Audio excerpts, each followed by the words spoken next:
Hey guys, Louie here. Welcome back to Acorn and welcome back to my YouTube channel. Today I wanted to show you a planting video that I did last fall right by our dry garden.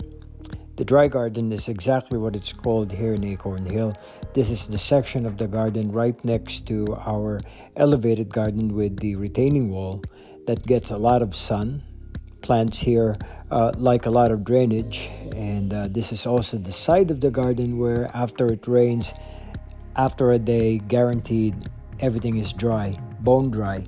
And so we decided to put plants in this section that love a lot of drainage, including two full hedges of lavender that go beside the Lutchen's bench that is on top of my DIY dry garden patio that is made up of recycled pavers and other similar materials. This is a 2-year-old mixture of 5 different lavender, and what I'm trying to do is create a hedge on either side of the patio that I built also during the pandemic. So far so good with them. There are new additions to this hedge. Well draining, like I said, but I added more gravel and more perlite inside and underneath the planting sections of this hedge. Behind that is a trimmed gara. That's the small bush beside all the irises that are also planted in this section of the garden. Irises grow from rhizomes. These are the ginger-like meaty part of the plant that love getting baked in the sun, and this is the perfect spot for them. Right over here in this section behind the lavender hedge is where I wanted to plant a new addition to this section of our dry garden, and I'll show you more about that in the coming segment of this video. And guys, as you can see during the recording of this video, this is a pretty messy part of the garden, filled with a lot of weeds and thicket that need a lot of organizing, and that's what I do in the fall.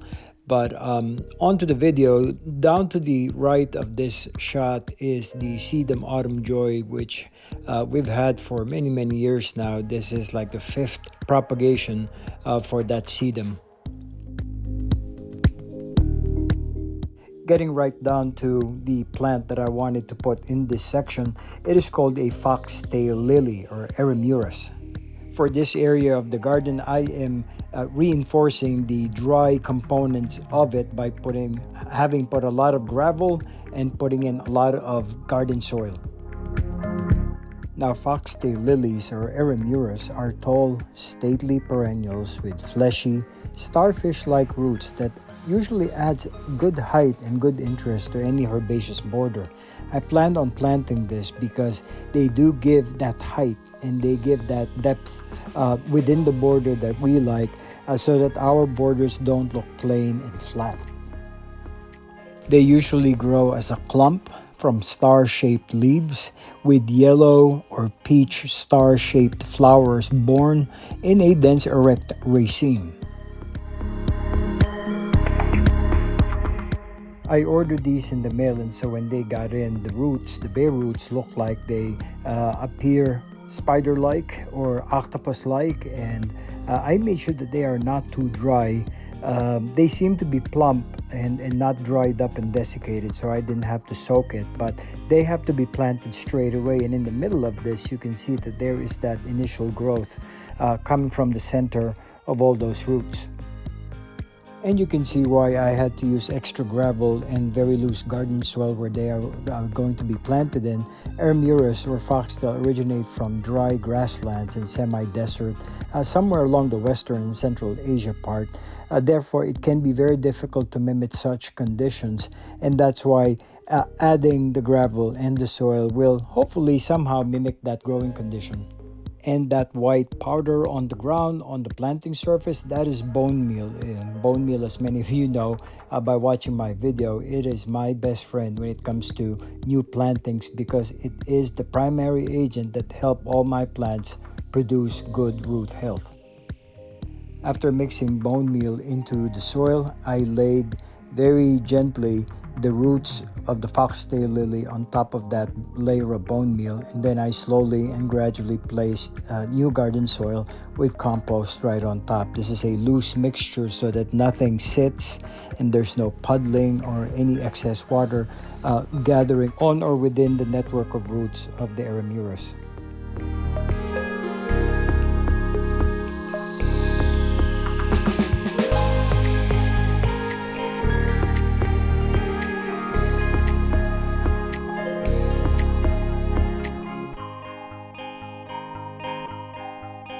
Okay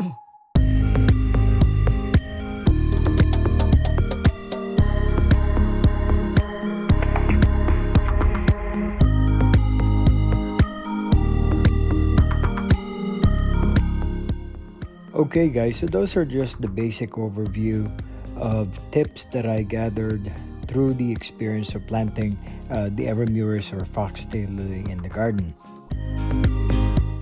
Now after planting, the best thing to do for these plants is to stake them, because the last thing I want is to accidentally step on the planting area and hear that crunch, that root crunching under my feet, which means either the crown or the roots have been damaged through my accidental trodding, stepping over and stepping on this section of the garden. I planted about 8 different Aramurus scattered through the dry garden, and also a part of our new mixed perennial herbaceous border.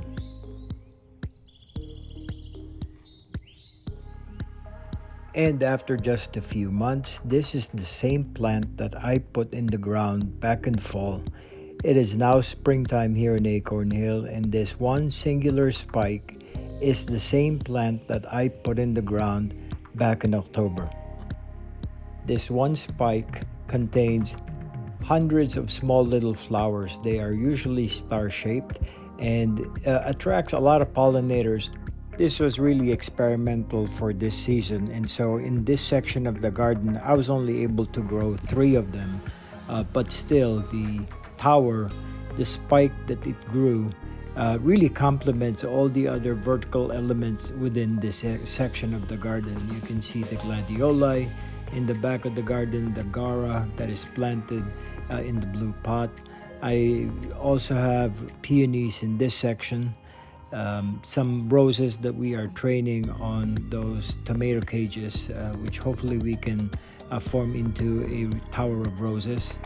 The favorite perennial that I like in any garden, the Verbena bonariensis, the tall, slender stems topped with purple flowers with those pointed, slender leaves. They are also drought tolerant, which have grown self-seeded. I'm really glad that it's proliferated really well here in the section of the dry garden behind the sedum.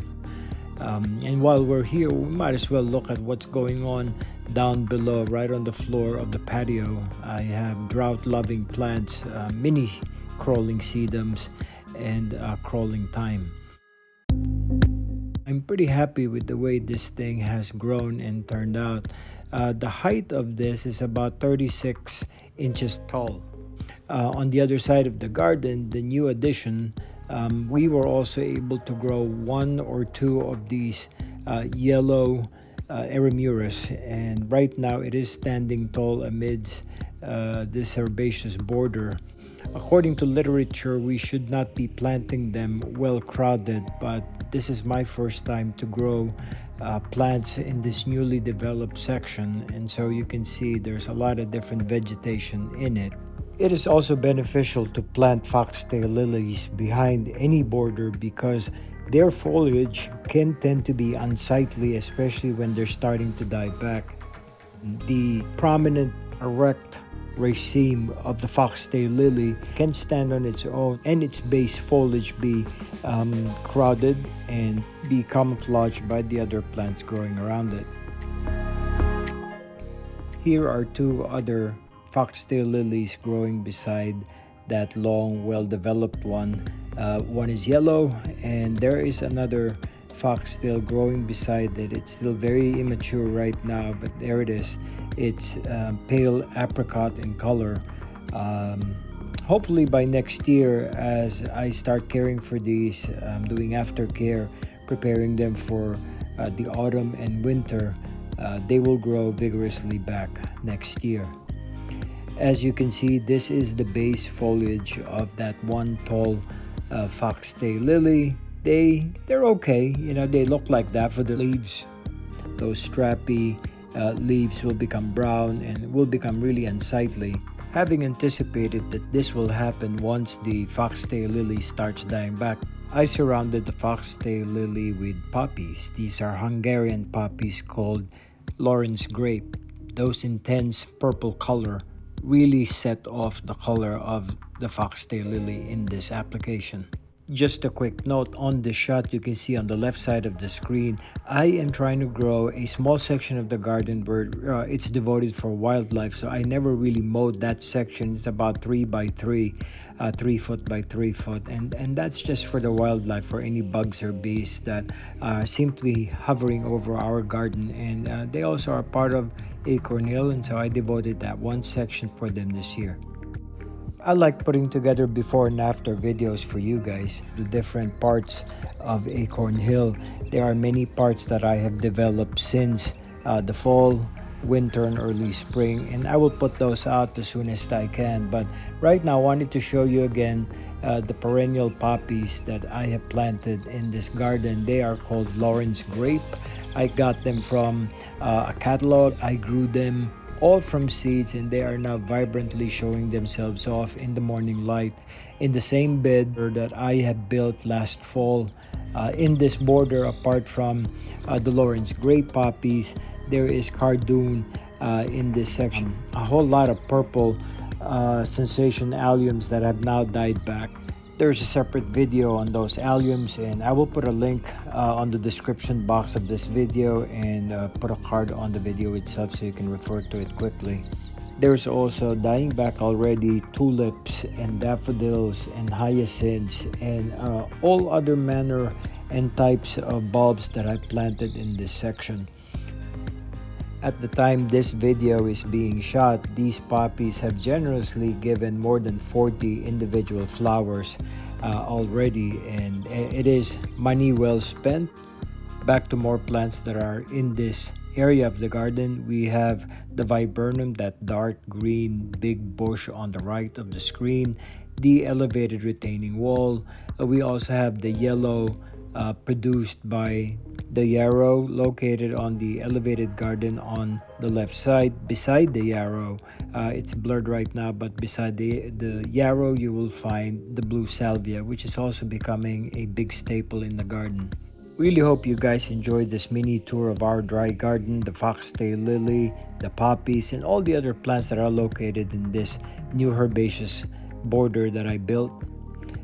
Please subscribe to the channel if you haven't already. There are more material and more contents coming up, and I do appreciate every single one of you who's become our subscriber and a part of the channel.